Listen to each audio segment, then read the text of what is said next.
창세기 22장입니다.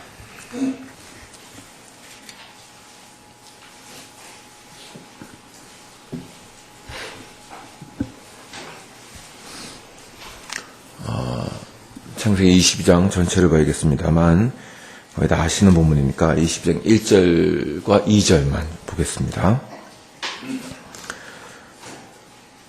창세기 22장 1절 2절입니다. 다 같이 읽겠습니다. 그 이후에 하나님이 아브라함을 시험하려고 그를 부르시되 아브라함아 하시니 그가 이르되 내가 여기 있나이다. 여호와께서 이르시되 내 아들 내 사랑하는 독자 이삭을 데리고 모리아 땅으로 가서 내게 내어준 한 산 거기서 그를 번제로 드리라. 아멘. 창세기 21장과 20장은 너무나 유명한 본문입니다. 그러나 또한 굉장히 다른 본문이기도 합니다. 동일한 이삭에 대해서 이야기하면서도 굉장히 분위기는 다릅니다. 그 앞에 있는 창세기 21장에는 하나님의 언약의 성취와 기쁨이 기록되어 있습니다. 하나님께서 아브라함의 나이 75세 때 약속해 주신 그 약속의 자녀가 드디어 태어났습니다. 이것이 아브라함과 사라에게는 너무나 기쁜 소식이었습니다. 오죽하면 이름을 이삭, 웃음이라고 지었겠습니까? 성경에서 자녀의 출산은 중요한 의미가 있습니다. 아이를 못 낳는 것은 하나님의 은혜가 끊어졌다는 것이고 세상에서 멸시를 받는 것을 의미했습니다. 좋은 예가 사무엘의 어머니 한나가 사무엘을 낳고 기뻐한 것을 보면 알 수 있습니다. 여하간 아브라함에게 자녀가 태어났다는 것은 기적이었고 그는 하나님의 약속의 실현을 보고 있습니다. 이 기적적으로 태어난 아이로 인하여 하나님의 약속, 이제 내가 내 백성을 풍성케 하겠다는 그 약속의 실현을 보고 있었습니다. 그러나 이 기쁨의 아이인 이삭은 22장에서 굉장히 당혹스러운 이야기의 주인공이 됩니다. 이것이 오늘 읽은 본문입니다. 본문의 내용을 대략적으로 살펴보면 다음과 같습니다. 1절에 보면 하나님이 아브라함을 시험하기 위해서 그를 부르셨다고 되어 있습니다. 그리고 시험을 주시는데 독자 이삭을 번제물로 바치라는 것입니다. 이것은 참으로 이해하기 힘든 명령입니다. 하나님께서 아브라함에게 주신 약속은 그의 자손을 바다와 같이, 바다의 모래같이 많게 하시는 것입니다. 그러나 그 약속은 아브라함의 생에서 도저히 이루어질 수 없는 것처럼 보였습니다. 그러나 지금 겨우 자녀 한 명을 주셨을 뿐입니다. 그런데 지금 하나님은 그 하나밖에 없는 아들도 달라고 하시는 것입니다. 이에 대해서 아브라함은 순종합니다. 지체하지 않고 행동이 옮겨서 모리아 땅에 있는 산으로 갑니다. 그리고 이삭을 묶고 칼을 들어 죽이려고 했습니다. 아브라함은 과연 이삭을 바치려고 했을까요? 혹은 이삭이 죽지 않는 어떤 기적을 기대한 것일까요? 이 본문에서는 아브라함이 이삭을 바치는 데 있어서 어떤 갈등이나 지체함도 표현되어 있지 않습니다. 오죽하면 11절에 보면 아브라함이 이삭을 죽이고자 칼을 쳐들었을 때 여호와의 사자가 아브라함의 이름을 2번 다급하게 부른 것을 볼 수 있습니다. 그것은 여호와의 사자가 봤을 때 정말 아브라함이 이삭을 죽일 것처럼 보였기 때문입니다. 그때 하나님은 아브라함에게 말씀하십니다. 내가 이제야 정말 나를 경외하는 줄 알았다. 내가 내 독자로도 아끼지 아니하였으니 내 자손이 번성하게 하겠다고 하십니다. 이 본문은 여러 가지 신학적인 문제가 있습니다. 사람의 재물을 받지 않는 하나님께서 왜 사람을 바치라고 하셨을까요? 또 이 본문에서 얘기하는 것처럼 이제서야 네가 나를 경외하는 줄 알았다고 하셨는데 그럼 그전엔 몰랐다는 말씀일까요? 이 본문은 잘 풀기 힘든 말씀으로 가득합니다. 그러나 이것은 다음 기회에 다시 한번 살펴보기로 하고 오늘은 가장 핵심적인 것만 좀 보겠습니다. 이 22장의 사건은 아브라함의 일생 중에 거의 마지막에 있는 사건입니다. 이 사건 뒤에는 아브라함은 거의 언급되지 않습니다. 이런 것을 볼 때 이 사건은 하나님께서 아브라함에게 최후로 가장 깊은 믿음과 은혜를 주신 사건이라고 할 수 있습니다. 그럼 하나님이 이 사건을 통하여 아브라함에게 무엇을 가르치려고 하셨을까요? 설교 초두에 언급한 것처럼 아브라함의 역사를 보면 그의 인생에서 가장 큰 관심사는 자녀를 얻는 것이었습니다. 이것은 단순히 우리나라처럼 집안에 대를 잇는다 이런 문제는 아니었습니다. 그가 가진 하나님의 언약, 신앙의 중심에는 자녀가 있었습니다. 하나님은 아브라함에게 약속을 주십니다. 그 약속은 그의 자손이 하늘의 별과 같이 땅의 모래와 같이 많아지며 하나님께서 그 백성들을 모아 그분의 영원한 나라를 세우시겠다는 것이었습니다. 그러나 희한하게도 하나님은 이 약속을 주셨으면서도 한 명의 자녀도 허락하지 않으십니다. 자녀가 있어야 약속이 이루어질 것 아닙니까? 아브라함은 생각도 못해 집에서 키운 종들 중에서 엘리에셀을 후사로 세우겠다고 말합니다. 그러자 하나님은 반드시 네 자손은 네 몸에서 나와야 한다고 말씀하십니다. 좋습니다. 그렇다면 애굽에서 얻은 여종 하갈이라는 첩을 얻어서 자손을 낳으려고 했더니 그것도 허락하지 않으십니다. 그것이 이 앞장 중반부부터 후반부까지 기록되어 있는데 하나님은 약속의 자녀는 하갈이 아니라 반드시 아브라함과 사라 사이에서 나와야 한다고 말합니다. 오히려 이스마엘을 낳음으로 인해서 아브라함의 집안은 시끄러워졌습니다.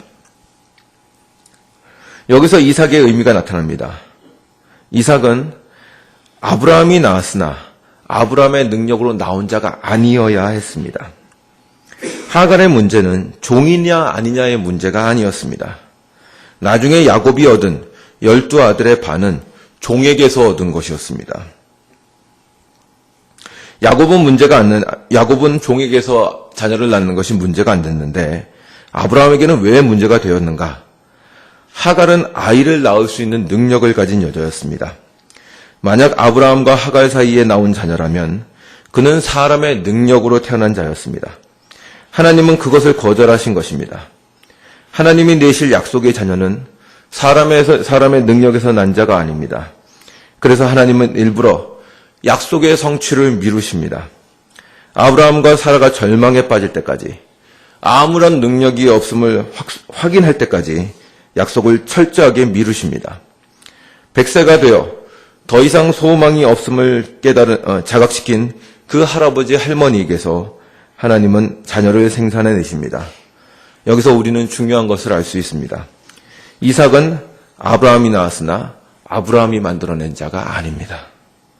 아브라함의 자녀를 하늘의 별같이 땅의 모래같이 만들겠다는 약속은 사람의 능력으로 되는 것이 아니라 하나님의 뜻으로 이루어지는 것입니다. 그러므로 사실 하나님의 약속에서 이삭은 그렇게 중요하지 않습니다. 마치 이삭은 허공에서 만들어진 사람과 같습니다. 부모가 있으나 부모가 아니며 근본은 있으나 없는 데서 생긴 사람입니다. 아브라함이 이삭을 보며 그 사실을 상기했을 것입니다. 하나님 홀로 약속을 이루신다. 하나님은 아무것도 없는 데서 우리에게서 저 아이를 만들어내시지 않았는가? 아브라함은 하나님 홀로 약속을 이루신다는 사실을 깨달았을 것입니다. 그러나 시간이 지나면서 아브라함은 이삭을 보면서 하나님의 약속이 이 이삭을 통하여 이루실 것을 기대했을 것입니다. 하나님의 향한 눈을 이삭을 다시 한번 향했을 것입니다. 그때 하나님은 다시 한번 말씀하십니다. 그 이삭을 나에게 바쳐라. 그 이삭을 없애라.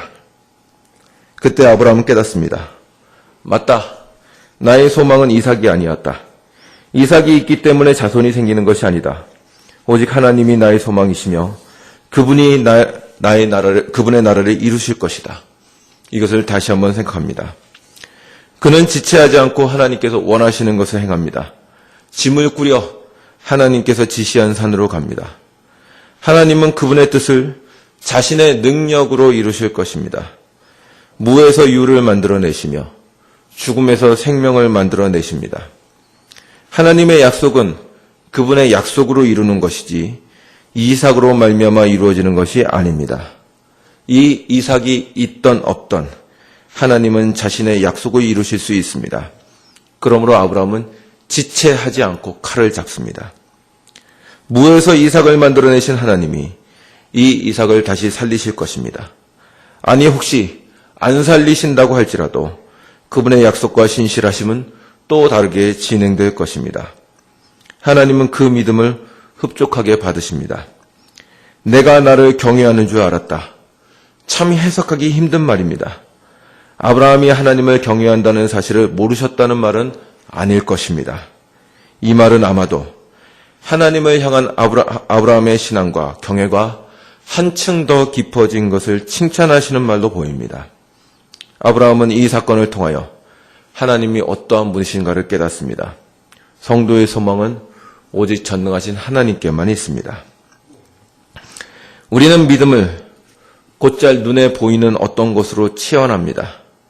그리고 그 눈에 보이는 것들을 신앙의 사명을 이루기 위해서 필요하다는 이유로 정당화시킵니다. 주의 일을 하기 위해서는 돈이 필요하며 교회가 크기 위해서는 능력 있는 사역자가 필요합니다. 작은 교회보다는 큰 교회가 큰 일을 할 수 있다고 생각하며 교회에서 직분을 맡기 위해서는 세상에서도 어느 정도 지위와 권세와 능력이 증명돼야 한다고 생각합니다. 그러나 그렇지 않습니다. 하나님께서는 그분의 뜻을 이루시는데 이삭은 별로 중요하지 않습니다. 어차피 허공에서 만들어낸 자 아닙니까? 그분이 자신의 백성을 이루기 위해서는 이삭을 만들어내실 수도 있으며 없어도 무방하십니다. 우리가 세상에서도 힘을 쓰는 것이 하나님의 일을 하는데 힘이 될 것이라고 생각하는 것은 착각입니다. 왜냐하면 하나님께서 세상에 주고자 하시는 것은 그분의 생명이며 진리이기 때문입니다. 세상에서 힘을 쓰는 돈이나 권력을 가지고는 생명이나 진리를 얻을 수 없습니다. 우리가 해야 하는 믿음의 싸움이라는 것은 이것일 것입니다. 우리가 하나님을 바라보느냐 아니면 눈에 보이는 이삭의 소망을 거느냐 하는 것입니다. 우리가 우리에게 있는 이삭에게 소망을 건다면 하나님은 지체하지 않고 그것을 요구하실 것입니다. 내가 가진 이삭을 나에게 바쳐라. 그것이 너에게 소망이 될 수 없다. 너의 유일한 소망은 나여야 한다. 하나님은 그것을 아브라함에게 요구하셨고 아브라함은 지체하지 않고 내어드렸습니다. 하나님은 그러한 아브라함의 믿음을 칭찬하십니다. 네가 나를 경외하는 줄 알았다. 하나님을 경외한다는 것은 무엇입니까? 우리가 세상에서 돈을 벌고 권력을 가지고 명예를 가져 하나님을 치장해 드리는 것입니까? 교회당에다 금을 바르고 학위를 받으며 예배 때에 수백 명의 찬양단과 악기를 두면 경외하는 것입니까? 그렇지 않습니다. 하나님을 향한 경외라는 것은 그분에게만 소망을 거는 것입니다. 세상에 많은 것들이 있으나 그것은 하나님의 뜻을 이룰 수 없고 생명을 줄 수도 없기 때문에 거기에 소망을 두지 않는 것입니다. 오직 죽음과 멸망에서 우리를 구원하셨으며 죽음에서 부활시킬 수 있는 주님께 소망을 거는 것입니다. 한국 사회와 한국 교회에 대한 한탄소리가 큽니다. 문제들을 분석하며 이래야 하고 저래야 하고 이런 방법을 써야 한다는 말이 많습니다. 맞습니다. 그렇게 문제점을 분석하며 방법을 찾는 것은 중요한 일입니다. 그러나 우리는 결론적으로 알아야 합니다. 이 모든 것의 중심에는 하나님의 은혜가 있어야 합니다. 여러분, 한국교회는 어차피 잿더미 위에서 섰습니다. 아무것도 없는 데서 한국이 섰으며 그 위에서 한국교회가 부흥했습니다. 그러나 우리는 이제는 그 잿더미 위에서 우리를 일으키신 하나님을 바라보지 않고 뭔가가 있어야 된다고 자꾸 생각하는 것입니다. 방법이 아니라 하나님의 은혜와 진리가 있어야 합니다. 그렇지 않다면 그 방법들은 아무 소용이 없습니다. 하나님만이 우리의 소망이 되어야 합니다. 우리 교회도 그렇습니다. 귀를 기울여 보면 성도분들과 여러분들이 원하는 것들이 많은 것 같습니다. 우리 교회가 이랬으면 좋겠고 저랬으면 좋겠고 맞습니다. 그런 이야기를 나누고 듣는 일은 중요한 일입니다. 그러나 그러한 이야기와 함께 한 가지를 더 생각했으면 좋겠습니다. 우리 교회를 더 풍성하게, 더 훌륭하게 성장시킬 수 있는 것은 오직 주님의 은혜뿐입니다. 모든 방법은 이것을 위한 것이지 방법 자체로는 아무런 의미가 없습니다. 교회를 사랑하시며 가정을 사랑하시며 이웃을 사랑하십니까? 그렇다면 우리 이것으로 갑시다. 우리의 소망은 하나님뿐입니다. 무엇인가 하나님 외에 우리가 의지하게 만들었던 모든 것을 내려놓읍시다. 우리가 하나님 외에 자랑했던 모든 것을 내려놓읍시다. 우리의 힘, 우리가 가졌던 것들, 우리가 사회에서 누렸던 것들 다 내려놓고 하나님만이 우리의 소망이라고 고백합시다. 오직 우리를 살릴 것은 하나님의 은혜와 긍휼뿐임을 다시 한번 생각해 봅시다. 그리고 그분께 구합시다. 이삭은 필요 없습니다. 우리는 오직 하나님과 그분을 향한 소망으로 충분합니다. 그분이 일으키실 것입니다. 기도합시다.